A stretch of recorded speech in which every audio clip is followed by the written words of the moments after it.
लेकिन Gandhi ji non violence सुनते सुनते पागल हो गया मैं। लेकिन इस नॉन वायलेंस ने 21 लाख लोगों की लाशों पे यह देश तथाकथित तौर पे आजाद हुआ। यह देश इसलिए भूलना चाहता है कि इस देश को सच सुनने और सच कहने की आदत नहीं है। 70 साल में यह आदत डाली गई है कि झूठ बोलो और ऐसी बात कहो जिससे किसी को तकलीफ ना हो, चाहे आप तकलीफ में मर जाएं। नोआखली का दंगा हो रहा था, बंगाल में जो दंगा हो रहा था, जो पंजाब में रेप हो रहे थे, यह उसी समय की घटना है जब दिल्ली में विजनरी प्रधानमंत्री अंग्रेजी में भाषण दे रहे थे और 15 अगस्त का झंडा फहरा था। कभी कभी मुझे लगता है कि पड़ोसी मुल्क में 12-13 साल का वास्ता रहा है। आप कुछ चीजों में गाली दे सकते हैं जी,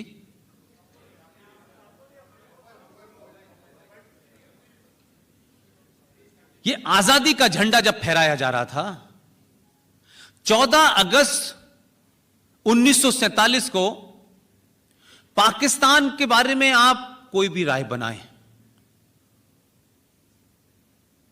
लेकिन जो बात किसी ने की उसकी तारीफ करनी चाहिए। हमारे यहां क्या हुआ, यह कहा गया कि तिरंगा तो लहरेगा लेकिन यूनियन जैक को हटाया नहीं जाएगा। बड़ी मिन्नतें की गई, जिनको ट्रांसफर के पावर मिली थी उनको लगा कहीं बाद में तो मैं अकेला रह जाऊंगा, ये तो बचाने आएंगे नहीं मुझे, लिहाजा बाद में यह कंप्रोमाइज हुआ कि यूनियन जैक को पूरे शान बान के साथ धीरे धीरे उतार के रख दिया जाएगा।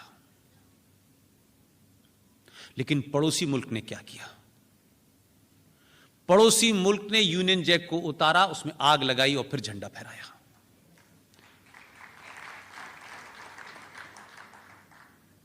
इसी तरीके से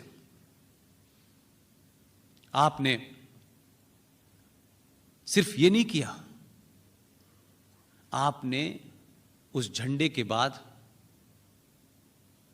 जो तथाकथित आजादी थी, जिन लोगों से आजादी लेनी थी, वो लोग आपके 48 तक यहां मौजूद थे। भारत के अंदर भी माउंटबेटन मौजूद थे और पाकिस्तान में भी थे, और दोनों सेनाओं के चीफ थे और हम लड़ रहे थे,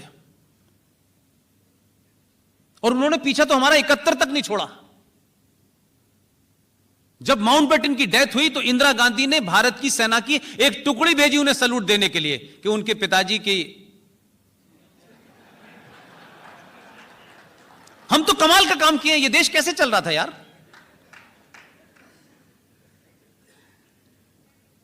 इसलिए मैंने एक पूरी क्रोनोलॉजी बनाई कि सुभाष चंद्र बोस 21 अक्टूबर 1943 के अंदर आजादी की घोषणा करते हैं, सिक्का चलाते हैं, करेंसी चलाते हैं, बैंक चलाते हैं, दुनिया की 11 देश उनको मान्यता देते हैं जिसमें यूएसएसआर भी है। अब इसको मैं कॉन्स्पिरेसी न कहूं तो क्या कहूं कि एक शख्स 43 के अंदर मोइरान में आता है, पूरे नॉर्थ ईस्ट पे कब्जा कर लेता है, झंडा फहराता है, शौकत मलिक से कहता है आप जाइए दिल्ली के अंदर झंडा फहराइए, और वो आदमी भी गायब हो जाता है। और 47 आते आते सुभाष चंद्र बोस पता नहीं कहां चले जाते हैं, आज तक थ्योरी पता नहीं चलती। ये तो भला हो कर्नल RSN सिंह और GD बख्शी जैसे लोगों का, इस लड़ाई को लड़ा, लड़ने के बाद जो तथ्य हैं वो असल बात है, इंपॉर्टेंट। सरकार बदली वो अपनी जगह है, लेकिन सरकार जिन बुनियादों पे बदली है, सरकार को हम 1 मिनट के लिए नहीं छोड़ने वाले हैं। जिस एजेंडे पे लाए हैं उससे एक कदम इधर से उधर नहीं होने देंगे। यह जिम्मेदारी आपकी है। वोट देकर के सत्ता में बिठाने के बाद जो लोग सो जाते हैं वो फिर 1000 साल तक गुलाम रहते हैं। पूरी ताकत के साथ सुभाष चंद्र बोस का केस लड़ा हम लोगों ने, साल भर में तमाम दुनिया के डॉक्यूमेंट से लाके प्रूफ कर दिया। आपके प्रधानमंत्री ने एक्सेप्ट किया, माना, तमाम तथ्यात्मक साबित हो गए, और देश में पहली बार, आज अक्टूबर है, यह ध्यान रखिएगा, पिछले अक्टूबर को भारत का प्रधानमंत्री 21 अक्टूबर को लाल किले पे जाता है और दोबारा से झंडा फहराता है। इसलिए कि ये अक्टूबर पे जाकर के झंडा फहराने की परंपरा, सुभाष चंद्र बोस क्या थे वो दुनिया और आज की जनरेशन देखेगी, आपको बताना नहीं पड़ेगा। जब वो बच्चा सवाल करेगा आपसे कि 2 बार झंडा क्यों फहराया गया है, तो पता चलेगा एक बार फ्रॉड है, एक बार ठीक है।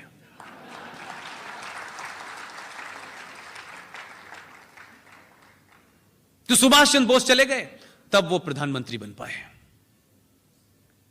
बेटी को बनना था तो बलि ले ली शास्त्री जी की, बेटे को बनना था तो मां की बलि ले ली। अब सवाल यह बलि दें किसकी, इसलिए बन नहीं रहा कोई। आप देखिए कि जो कहती हैं वो त्याग की देवी थी, उन्हें अपना नाम त्यागी रख लेना चाहिए था। 2 ऐसे लोग जो बेहतरीन लोग थे, उनकी पार्टी क्या थी वो छोड़ दीजिए, दोनों प्राइम मिनिस्टर के पोटेंशियल कैंडिडेट थे। एक का हवा में हवाई जहाज क्रैश होता है जिसमें 5 पत्रकार मारे जाते हैं, एक सड़क पे दुर्घटना में मर जाता है।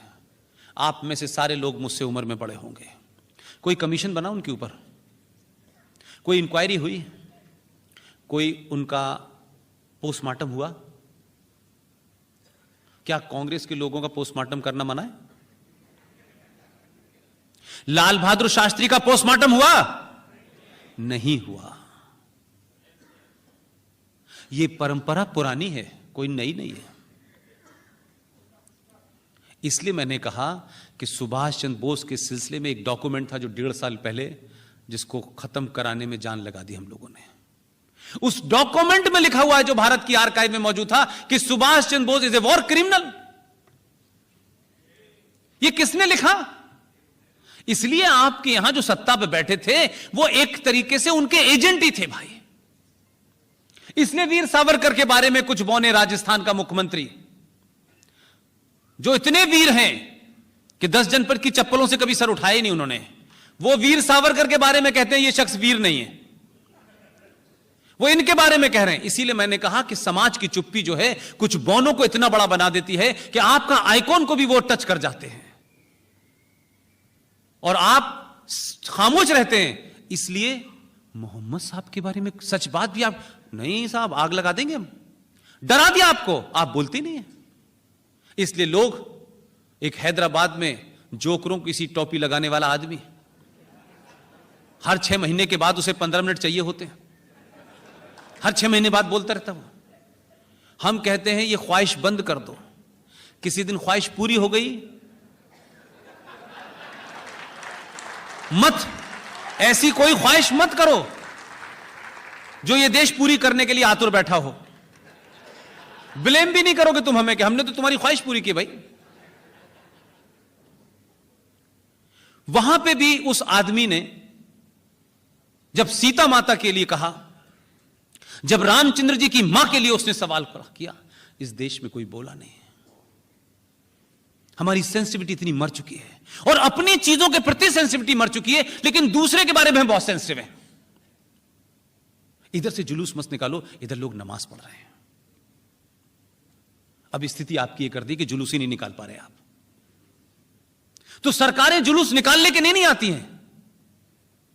आपकी महाराष्ट्र की पुलिस का एक किस्सा आपको बता देता हूं। महाराष्ट्र की पुलिस बड़ी तेज तर्रार मानी जाती है, बड़ी प्रोफेशनल पुलिस है। बॉम्बे हाई कोर्ट ने एक ऑर्डर पास किया है कि बॉम्बे के अंदर, महाराष्ट्र के अंदर कोई भी गुरुद्वारे पे, मंदिर पे, मस्जिद पे लाउड स्पीकर नहीं बजेगा। ये बॉम्बे हाई कोर्ट का ऑर्डर है, ये मेरा ऑर्डर नहीं है। जिस महिला ने पीआईएल डाली, तहलियानी साहब जज थे, उन्होंने यह फैसला दिया। फैसला इंप्लीमेंट कौन करेगा? पुलिस करेगी। वही महिला 6-7 महीने बाद एक थाने में गई, उन्होंने कहा कि ये आपके बॉम्बे हाई कोर्ट का ऑर्डर है, मैं बॉम्बे में रहती हूं, मेरे घर के चारों तरफ 7 मस्जिदें हैं, 15 मिनट के इंटरवल से ये शुरू होते हैं, 1.25 घंटे तक ये चलती है।